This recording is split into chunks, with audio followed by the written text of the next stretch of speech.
My name is Vivian Hart, and for 41 years, I was the woman who never said no.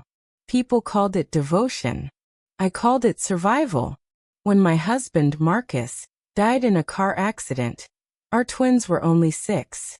That day, the world didn't end with thunder or chaos. It ended with a quiet click. The click of our front door closing after the last visitor left, leaving me alone in a house suddenly too large, too silent, too full of echoes I didn't know how to live with. But life doesn't pause for heartbreak. So I didn't either. Before I move forward, smash that like button, hit subscribe, and drop your current time and your city in the comments. I kept the lights on with 3 jobs. Mornings at the pharmacy, evenings cleaning offices downtown, weekends doing bookkeeping for small shops. My time wasn't mine, my sleep wasn't real sleep, and my dreams were more about deadlines than hope. But the children, Sophia and Noah, they never went without. Not the lessons they wanted, not the braces they needed, not the college applications that promised a future brighter than anything I could afford for myself. I wore the same black coat for 12 winters so they could have new ones each year. I told myself exhaustion was temporary. That love meant carrying everything so they wouldn't have to. And for years, I believed that was enough. The twins grew up, graduated, moved out, and built their own lives. And me? I shrank into a 1-bedroom apartment above the pharmacy where I still worked. My savings were gone, my retirement empty, and my body held together by pain relievers and sheer stubbornness. I thought that was my ending. The kind written quietly for women like me.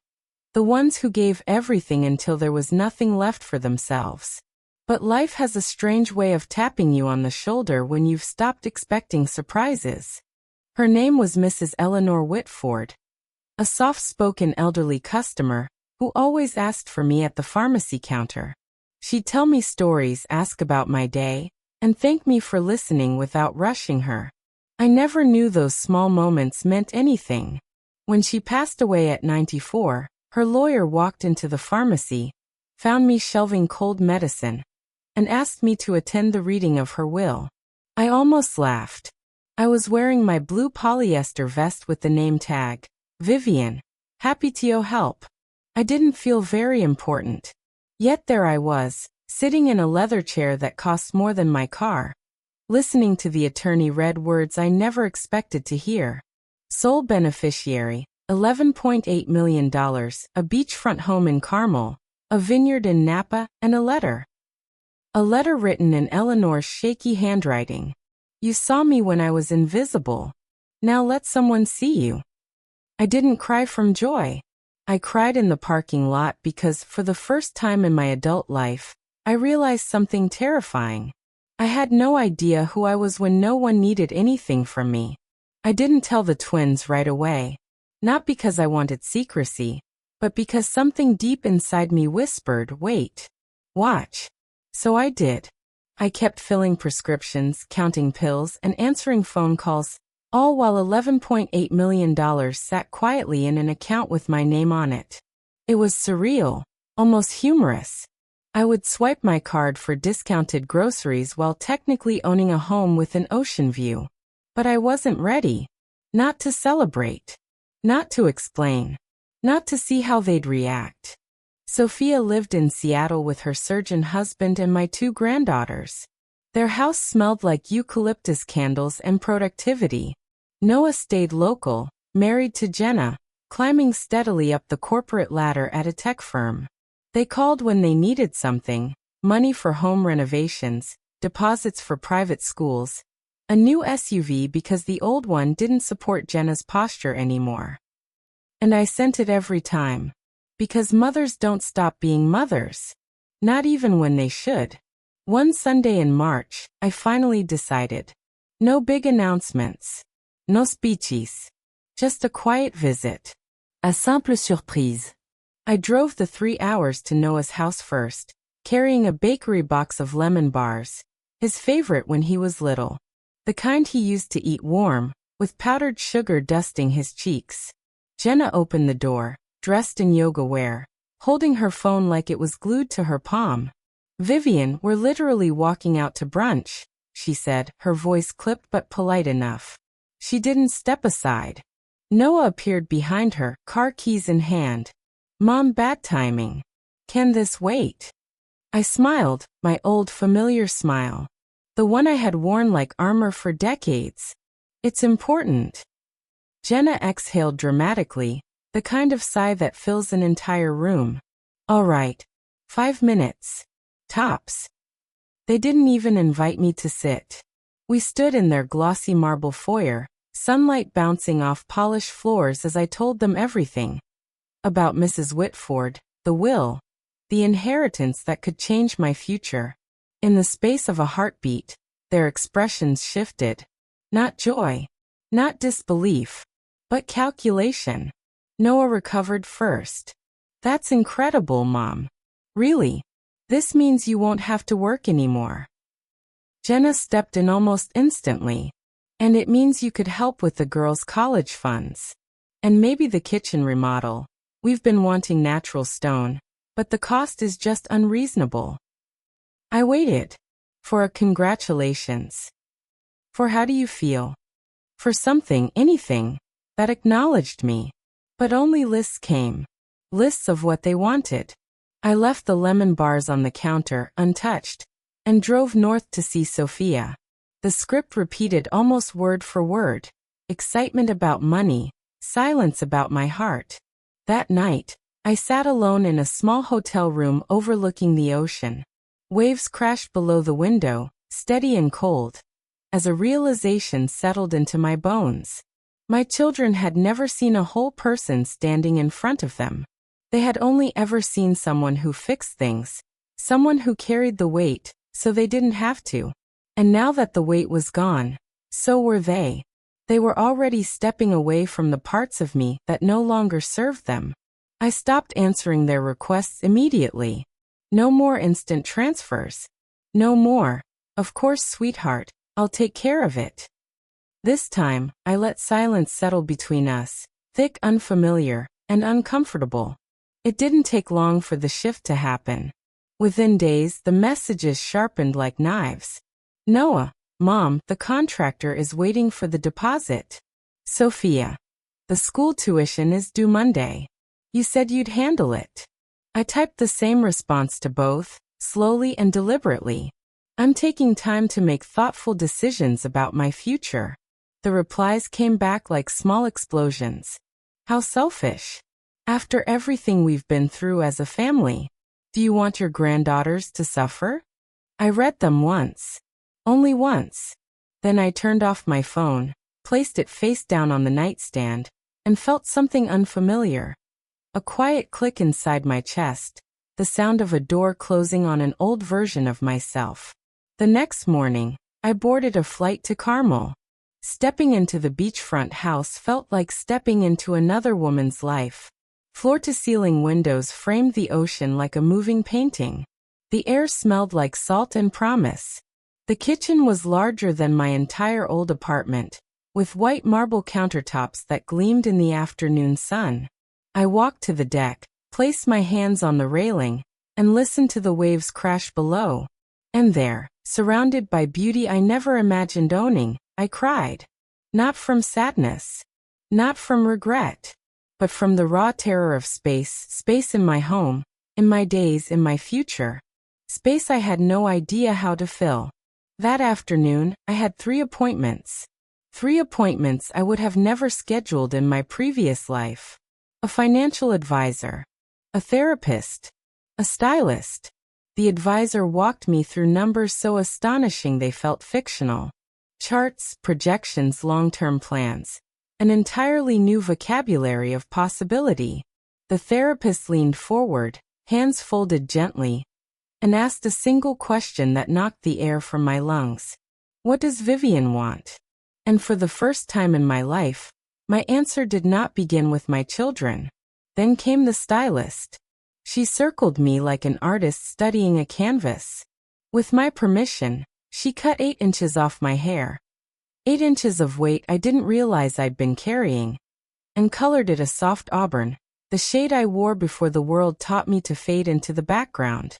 When she spun the chair toward the mirror, I hardly recognized the woman staring back. A stranger.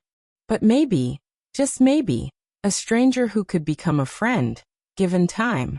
I stayed in Carmel for 6 weeks. 6 weeks of breathing air that didn't taste like obligation. 6 weeks of mornings that belonged entirely to me.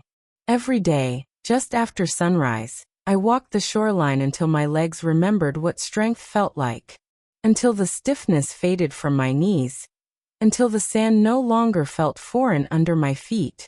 I learned I liked oat milk lattes from the cafe on the corner. And I loved the kind of silence that fills the world before noon. Quiet, steady grounding. For the first time in years, I bought clothes that fit this version of me. Not the tired woman who apologized for taking up space. Not the mother who put herself last out of habit. Clothes that honored who I was now. A woman beginning again at 62. I didn't post any of it. My old social media was a scrapbook of grandchild photos, birthday messages, and proud mom captions. A highlight reel of a life centered around everyone but myself. One evening, I tapped the icon, stared at the endless feed of other people's expectations, and deleted every app without hesitation. Meanwhile, the twins were escalating. Noah drove to my old apartment above the pharmacy, pounding on a door that wasn't mine anymore. The landlord later told me he demanded answers, insisting I owed him a conversation. He left angry. Sophia, on the other hand, filled my voicemail with increasingly dramatic messages. "Mom, you're scaring us. Call me back right now." And the one that stunned me into absolute stillness. "If you're dead in a ditch somewhere, I will never forgive myself." I listened to that message twice, sitting at the edge of the bed in my Carmel home. Ocean wind drifting through the curtains.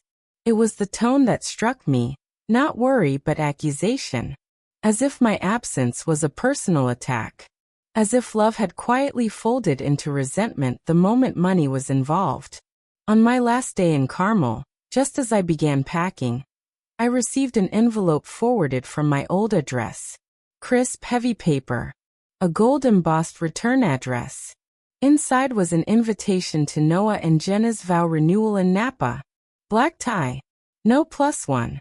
The date circled aggressively in red ink, like a due date. And at the bottom, in Jenna's looping handwriting. "Since you're obviously flush now, we trust you'll cover the venue balance." I stood on the deck overlooking the ocean, gulls wheeling overhead, and for the first time in a long while, I laughed. A full, genuine laugh that came from someplace deep, someplace healing. Then I walked inside, picked up the phone and called my attorney. "I'd like to set up 2 charitable foundations," I said calmly. "How soon can we begin?" Because if my children wanted to measure my worth in dollars, then I was finally ready to show them the value of choosing myself. The first foundation I created was named after my husband, the Marcus Hart Foundation. It offered scholarships to children who lost a parent too young, children who were suddenly forced to grow up in homes missing laughter, warmth, or direction.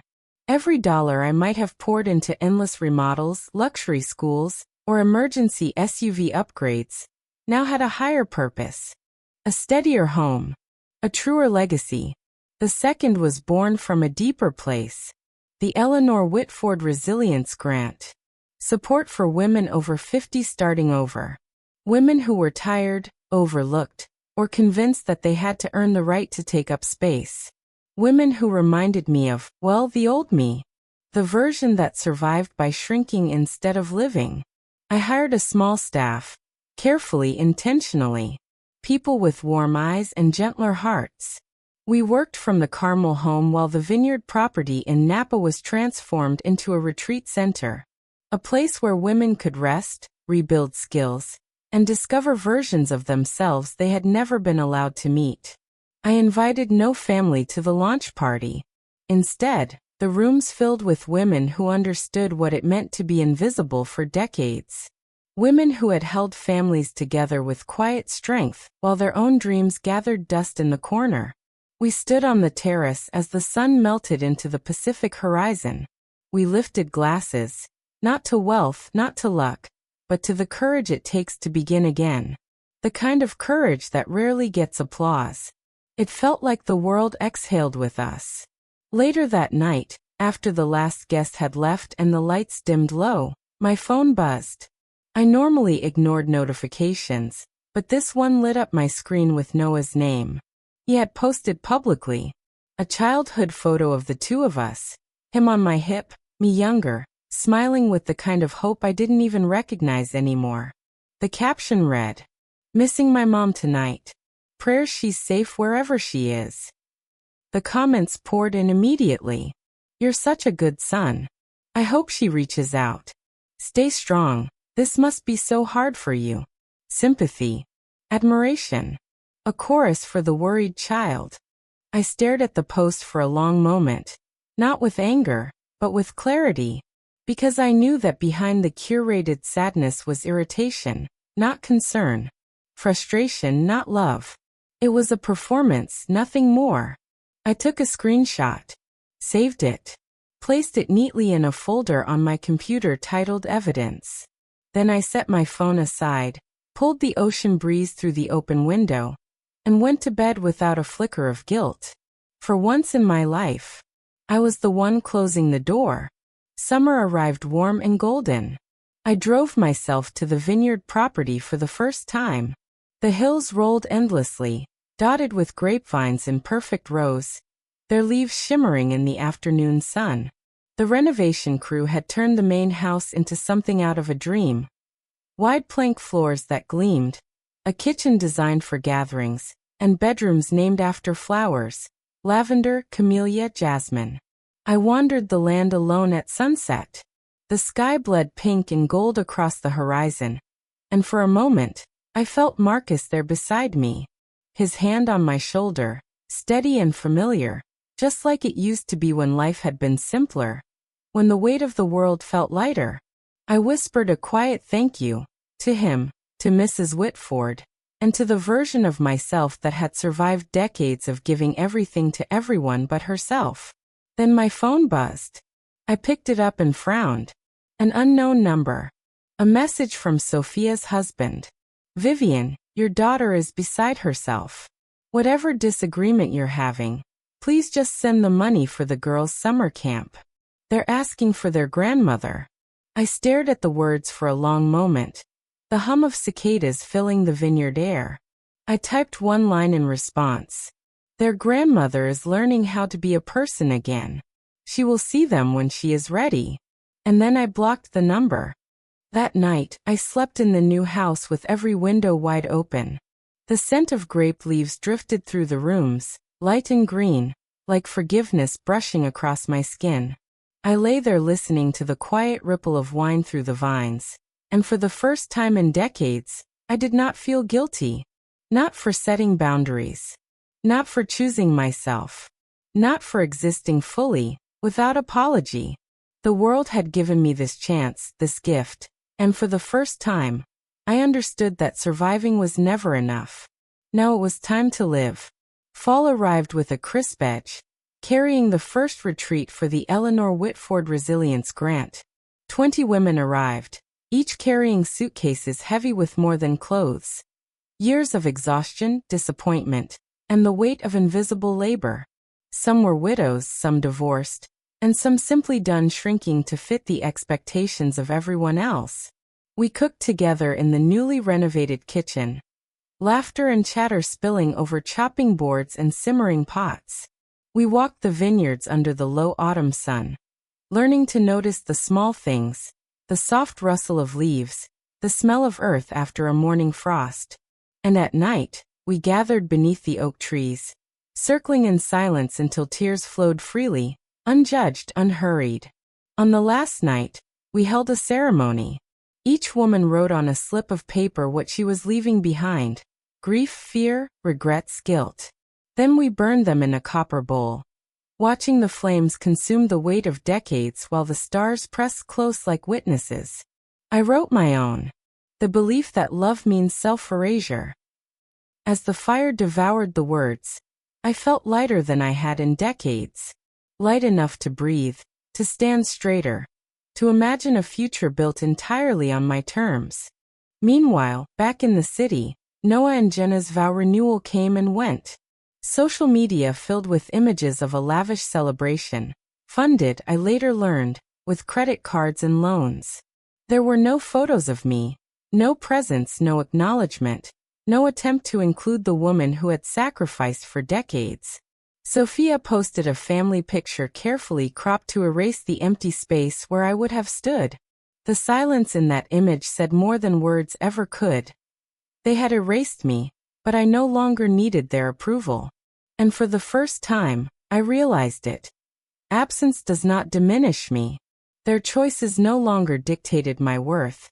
And the life I had finally claimed for myself was untouchable. Here begins the next chapter.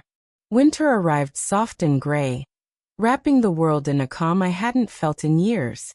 I turned 59 on a terrace overlooking the ocean, surrounded by 20 women, friends from 4 continents, singing happy birthday in their own languages. We laughed, shared stories, and ate chocolate cake while wrapped in warm blankets. And below us, the ocean roared like it approved of the life I was finally choosing. That night, a single envelope arrived. 1 card. From the twins. A joint signature. No personal words. No words. Only a question. Would I reconsider helping with the grandchildren's trust funds? Now that emotions have cooled. I folded the card.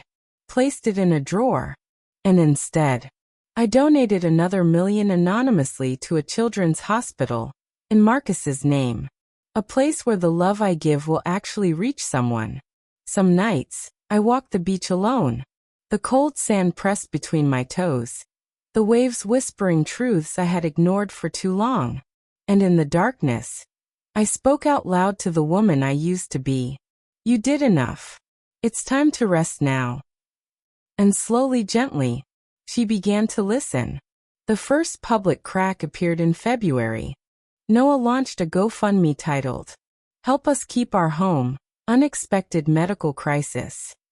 The story claimed Jenna needed emergency surgery, and that they were facing foreclosure. The photo was staged perfectly, him and Jenna embracing, eyes red with the caption, "Family first always." Within hours, $40,000 poured in from strangers who believed they were supporting a devoted son protecting his little family. I watched the total climb from the vineyard kitchen, sipping coffee alongside 3 retreat guests. One of them, a former investigative reporter named Marisol, raised an eyebrow. "Want me to look?" she asked. I nodded. 2 days later, she spread printouts across the oak table. Jenna's emergency surgery was cosmetic and scheduled 6 months earlier. The house had never been in foreclosure. Noah had quietly started an online men's coaching business, teaching how to lead when the women in your life fail you. And my childhood photos? His branding. I did not get angry. I got precise. I hired the best digital forensics team in San Francisco. Every post, every donation link, every tearful video, archived. Every misleading word, every staged photograph, cataloged and time-stamped. Then I called my attorney. Cease and desist letters. A defamation claim. No more silence. No more patience. Because for the first time in decades, the person in that mirror, the woman who had spent her life fixing, giving, fading, was finally visible. And she would not be erased. Sophia escalated next. She launched a podcast called Mother Wounds and released the pilot episode. When the person who raised you disappears. She never spoke my name, but every detail was unmistakable. The widow who abandoned her duties the moment money arrived. The grandmother who chose luxury over grandchildren. The listeners, strangers who knew nothing beyond the story, flooded my old pharmacy with calls demanding I be fired. They didn't know I had resigned months earlier. Within a week, the episode hit the top 50 on the parenting charts. Sophia posted tearful updates, claiming she now needed therapy for early abandonment trauma. I listened to the entire episode while planting lavender along the vineyard path. The sun warm on my back, dirt under my fingernails, the scent of the flowers rising between rows of vines. When the episode ended, I didn't feel pain. I felt clarity. I understood, finally, that this wasn't about me. It was about control. About narrative. About expecting the woman who had given everything to remain forever small. That night, I created my own platform. A simple website. The full prescription. A story in 3 generations. I uploaded nothing yet. I simply reserved the domain. A quiet declaration that one day, the story would be mine to tell. And for the first time in a long time, I didn't need anyone else's approval. March brought the showdown neither twin expected. I invited both families to the vineyard under the guise of wanting to clear the air before the grandchildren forgot their grandmother. They arrived separately. Noah and Jenna in a leased luxury SUV they clearly could no longer afford. Sophia and her husband in a rideshare because their cars were in the shop, again. I greeted them on the terrace, wearing linen the color of sunrise. 20 retreat women lingered quietly in the background, painting, reading, pretending not to listen, but aware, ever aware, of the tension in the air. Noah spoke first. "Mom, this place is unbelievable. Maybe now we can all move forward." Sophia added, her tone clipped sharp. "The girls need stability. Whatever you're doing, it's hurting them." I smiled, the kind of calm smile I hadn't allowed myself in decades. I gestured to the long oak table set for lunch. Every seat had a folder. Inside each folder, bank records showing every dollar I had ever sent them. Screenshots of their public campaigns. Medical records proving Jenna's so-called emergency was a cosmetic procedure. A transcript of Sophia's podcast, with lies highlighted in yellow. "Read," I said, voice steady, controlled. "Then we'll talk." For a moment they froze. Confusion. Shock. Something that vaguely resembled fear. I let them sit with it. Let them read. Let the truth settle in the air between the grapevines and the sunlit terrace. And for the first time, I realized that silence had never been my ally. Speaking carefully, fully, honestly was. Silence stretched like a wire about to snap. Jenna reached her folder first and went pale. Her fingers trembled as she turned the pages. Noah tried to regain control, his voice rising in forced bluster. "This is private," he barked. I met his gaze steadily. "So were the lies you sold for donations," I replied, calm but unwavering. Sophia's husband opened his mouth, clearly trying to mediate. I raised a hand firm. "You married into this. Stay quiet or leave." He stayed quiet. I let them flip through the folders, one document at a time, while the ocean wind moved lazily through the grapevines. The sunlight caught the edges of papers, glinting off the evidence they had never wanted anyone to see. When Noah finally looked up, his eyes were wet, not with remorse, not with shame, but with fear.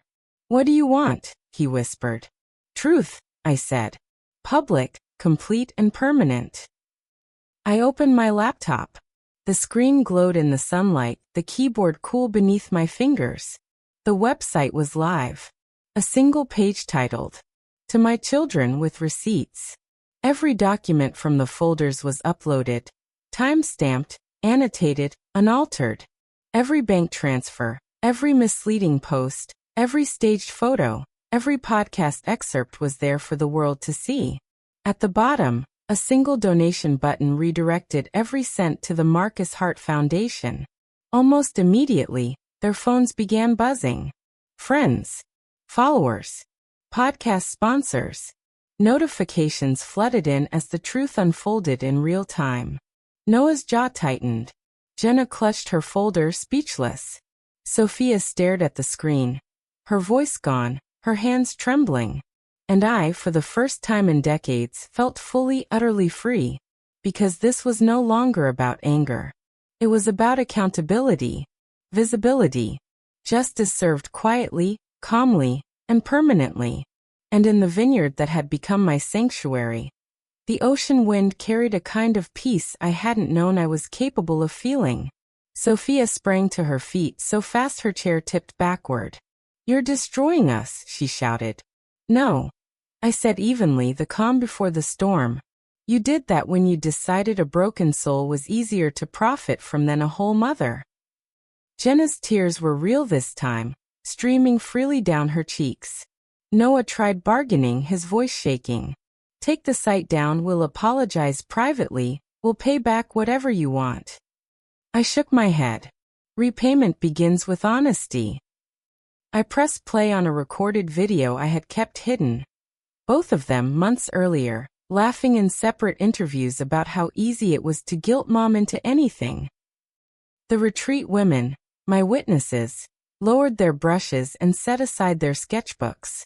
Their eyes were steady, expressionless, absorbing every moment with quiet authority. Sophia lunged toward the laptop. Marisol stepped forward calmly, professionally, placing a hand firmly between her and the screen. "Touch it and we add assault," she said quietly. Sophia froze. I gave them one last opportunity. Record a public retraction. Together, today.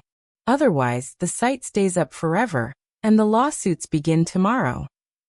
They complied, shaking, stumbling over the words, the weight of exposure pressing down on them. The retreat women observed silently, the sun casting long shadows over the terrace, the ocean whispering below. Within an hour, the video replaced every lie they had told. Donations were reversed. Sponsors vanished. The GoFundMe was frozen.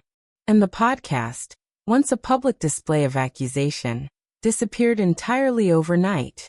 For the first time, the world reflected what I had known all along. Truth cannot be silenced, and integrity cannot be bought. I stood on the terrace, the vineyard wind brushing my face, and for the first time, I felt unshakable. Spring turned to summer. The twins went quiet. No more posts. No more public appearances. Creditors began calling. The leased SUV was repossessed in front of Noah's office. Sophia's speaking gigs dried up, one by one. I did not gloat. I did not rejoice. I simply lived. The Vineyard Retreat welcomed its largest group yet. 40 women, each carrying scars from betrayal, abandonment, or years of being unseen. We cooked, we painted, we walked the rows of grapevines in the soft afternoon light. And at night, we danced under string lights while a string quartet played the songs Marcus and I had loved when we were young. Melodies that now felt like home again. My granddaughters began weekend visits, arranged carefully through their schools. They were confused at first, unsure how to navigate a grandmother who existed outside their parents' expectations. But I never spoke ill of their parents. I never complained or justified. I simply showed up. I showed them a grandmother who laughed easily, who had paint under her fingernails after a day in the studio, who made pancakes shaped like whales, because why not? Who told stories that had nothing to do with money or obligations. Slowly, their hugs grew longer. Their fingers curled around mine a little tighter. Their voices filled my home with questions, giggles, and a curious spark that reminded me why love, unconditional, unearned, unapologetic, was worth protecting. And as the sun set over the vineyard, warm and golden, I realized life after survival could be rich, full, and entirely mine to shape. 1 year after the terrace confrontation, Noah appeared alone at the vineyard gate. He looked thinner, worn, like the weight of his own choices had finally caught up with him. Security called me, but I insisted on meeting him myself. I walked down the gravel path, the warm breeze brushing the grapevines, the sunlight soft on his weary face. "I'm not here to ask for anything," he said, voice hoarse, ragged with unspoken years. "I just wanted to say I understand now. What we did, there's no fixing it." I studied him for a long moment. Every line on his face, every tremor in his hands, spoke of lessons learned too late. "Do you understand?" I asked slowly. "That I didn't punish you for needing help? I punished you for weaponizing my grief." He nodded, and for the first time, tears fell freely unguarded, not hiding behind excuses or anger. "I know," he whispered. I let the silence settle between us like a river neither of us would ever cross again. A quiet acknowledgement, a space where understanding existed without reconciliation, where the past was finally recognized for what it was. Then I said softly but firmly, "Go home, Noah. Build something honest if you still can." He left without another word. I did not watch him go. And in that quiet, the vineyard seemed to exhale around me. The wind moving through the vines, the ocean beyond the hills shimmering like light on glass. It was a moment without triumph, without revenge, without validation. It was simply the conclusion of a chapter one had finally written for myself. I turned back toward the house, the terrace, the women I had come to love, and the life I had chosen to live fully, unapologetically. Sophia never came in person. Instead, a letter arrived, 3 pages of blame, detailing every grievance she could muster, and a single line of apology buried at the bottom. I read it once.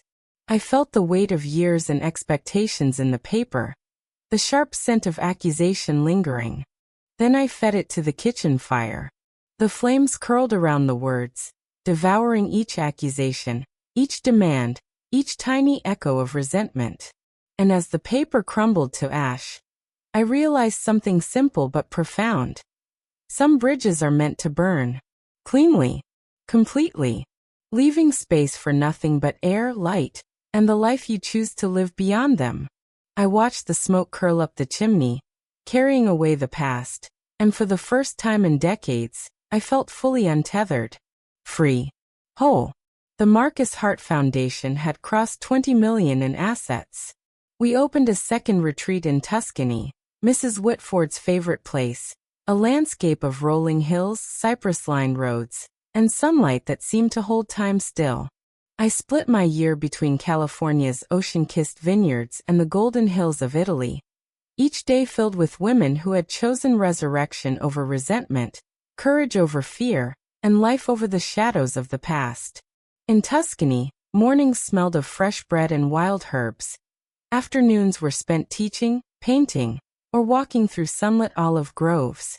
Evenings brought laughter under lantern-lit terraces, stories shared across languages and generations, the music of resilience echoing in every corner.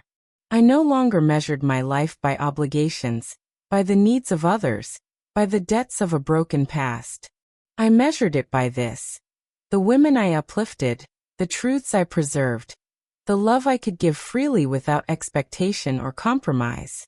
And in both vineyards and hills, I finally understood what Mrs. Whitford had meant when she wrote, "You saw me when I was invisible. Now let someone see you." I had been seen, and I was thriving. My 60th birthday arrived on Carmel Beach at sunset. 200 women gathered. Past retreat residents, scholarship recipients, staff, each carrying a lantern that glowed softly in the fading light. The air was warm, scented with salt and wildflowers, the waves rolling rhythmically as if keeping time with our hearts. We wrote wishes on paper boats, each one a hope, a promise, a prayer, and set them afloat into the dark water. They glimmered like tiny moons drifting toward the horizon, reflections of resilience and rebirth. I wrote only one line: "Thank you for teaching me I was never broken, only bending until I learned to stand." The lanterns swayed gently, the boats carried silently by the current, and for the first time in my life, I let myself feel the fullness of who I had become. Not just a survivor, not just a provider, not just a mother or a widow, but a woman who had learned the art of standing tall, of living wholly, of letting life unfold in light and truth. And as the sun dipped below the waterline, the ocean sparkling with reflected lanterns, I felt a quiet, unshakable peace. The years of sacrifice, of giving until empty, of loving without recognition, all of it had brought me here. I had been seen, I had been heard, and I had finally learned to stand. The granddaughters are teenagers now. They spend entire summers with me, filling the house with laughter, paint under their fingernails, and the occasional scraped knee. We paint canvases together, learn Spanish over breakfast, and even help run the retreats. Little hands and bright minds weaving energy into every corner of the vineyard. They call me Vivi, not Grandma, because it feels younger, truer, freer. A name that carries love without the weight of expectation. They know the full story. The years of giving, the sacrifices, the betrayals, the triumphs. They know about the money, the foundations, the confrontations. They know about the grandparents who weren't always kind. And still they choose love. They choose to be present, to laugh, to hug tightly, to see me as a whole person, not just the woman who gave everything and bent under the weight of the world. In their presence, I am both mother and mentor, grandmother and friend. And I am reminded daily that the life I fought to reclaim, the life built on truth, resilience, and self-respect, is not just mine. It is ours. Sometimes, reporters still ask me if I miss my children. I answer honestly. I miss the idea of who I thought they were. The version I carried in my heart. The hopeful, loving children I imagined growing up beside me. Those people exist only in memory. The people they became walked away from a woman they believed would stay shattered forever. They never imagined that I could gather the fragments of a life spent giving, bending, and surviving, and build something beautiful from them. I have built stained glass windows from those pieces. Windows that catch the morning sun, scattering light across my home, across the vineyard, across the retreats. Every shard holds a story. Resilience, wisdom, love reclaimed, boundaries set, and strength discovered. And each morning, as the sunlight pours through, I am reminded. What they could not see, what they never understood. I now live openly, fully, and without apology. Tonight the vineyard is quiet. Crickets hum in the hedges. Waves crash softly in the distance. The faint clink of wind chimes, hung the first summer I arrived, catches in the breeze. I walk slowly between the rows of grapes, heavy with fruit, their leaves brushing my fingertips, the scent of earth and sun filling my lungs.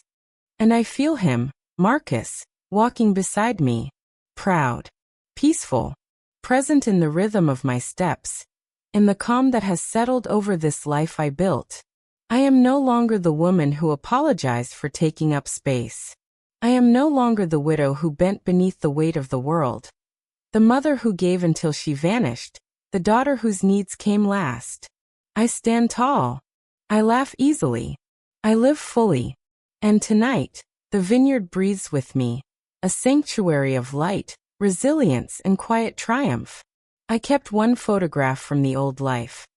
The twins at 6, holding hands on the first day of school, bright-eyed and full of promise. It sits on a shelf beside a newer one. Me at 60, laughing freely with 40 women under Italian stars. Lanterns flickering. The hills and vineyards bathed in golden light. Some days, I look at both photographs and feel only gratitude. Gratitude for the love that grew me, shaping my heart and teaching me endurance. And gratitude for the love that freed me, teaching me to stand, to claim my own life, to give without vanishing. They are reminders that life is both a journey and a canvas, and that the person you become is built as much from what you release as what you hold on to. And in that quiet shelf between past and present, I see the woman I was and the woman I have chosen to be, whole, unshakable, and entirely visible. People ask me what I would say to the twins now, and I answer nothing. Words are for those still willing to listen. They are for hearts open enough to receive truth, growth, and love without conditions. My life is my answer, loud, joyful, and entirely my own. Every sunrise over the vineyard, every laughter-filled retreat, every quiet evening with the ocean's breeze carries that answer. No explanation needed. No proof required. I live it. Fully. Freely. Unapologetically. And in that life I am finally, completely seen. This morning, a new resident arrived, 57, with eyes tired in the same way mine once were. She stood in the doorway of her room, looking out at the ocean view, and tears began to fall unbidden. The waves rolled softly below, the sunlight catching the water in golden sparkles, and I saw in her face the weight of years spent invisible, unheard, and exhausted. I handed her a box of tissues and whispered the sentence that had saved me more times than I can count. You are not late. You are exactly on time. Her hands trembled as she reached for mine. And then slowly, she wrapped her arms around me, hugging me as though I were solid ground after years at sea. And in that embrace, I understood the feeling perfectly. The relief, the recognition, the quiet surrender to being seen at last. It was the same relief I had felt the first time I allowed myself to live for me. I pulled back slightly, meeting her gaze. Her tears were still wet on her cheeks, but there was something new there. Hope. Possibility. The knowledge that life could begin again, even after decades of bending under the weight of others' expectations. And in that moment I realized, the work is never just for me. It is for every woman who still believes she must be invisible to survive. They saw a broken soul and walked away. They didn't expect me to build a better one without them, stronger, brighter, wide enough to hold hundreds of women who had once been told their stories ended in sacrifice. I built it anyway. Every sunrise over the vines, every lantern set afloat on the water, every woman who leaves here standing taller is proof. I chose to become whole. When they chose to see only fragments, I chose to see myself fully. And wholeness, once claimed, is a country with no room for those who prefer ruins. I live here now. The door is open to anyone ready to walk toward the light. To anyone who needs a place where their story is valued, their voice heard, their courage recognized. There is always room. I made sure of it. And in this place of reclaimed strength, of resilience, of love without compromise, I finally know what it means to be completely, unapologetically myself. If you loved the story, please subscribe to the channel, leave a comment, and like.